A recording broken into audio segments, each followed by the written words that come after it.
Maraming mga bagay sa aking pagkatao na di ko kayang aminin. Pasensya na kung minsan sobrang hirap kong basahin. Daming pangyayari na di ko din nakalain, kung ba't ngayon nandito pa ako at nananalangin. Umaasa na payapang buhay aking matamasa. Ramdam mo naman sa aking pinapasa. Enerhiya na dala ko ay pag-asa, yeah.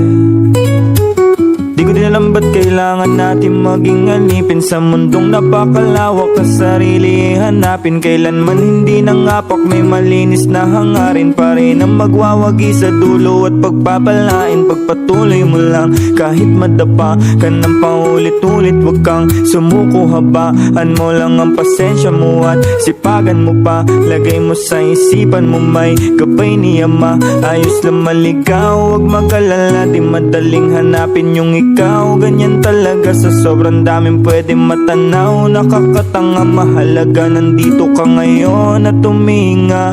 Ang kalakip nun ay pag-asa na payapang buhay pwedeng matamasa. Ang bilis ng panahon di mo mabasa. Paubayan na lang natin sa tadhana, yeah. Ako'y palaging umaasa na payapang buhay aking matamasa. Bago pa ako natuluyang mawala sa mundo ay magpapakalat ng pag-asa, yeah. Maraming mga bagay sa ating pagkabuhay na di natin nakalaing, maghahatid na sugat at bigat sa ating damdamin. Wala tayong magagawa kundi ito'y yakapin at sanayin ang sarili maging matatag palagi, sapagkat ang buhay ay mapaglaro at mapanilang. Hanggat tuminga ka pa'y may chance masaktan. Pero ganon pa man, kahit paano'y gagaan ang pagkabuhay sa pamamagitan ng pagmamahal.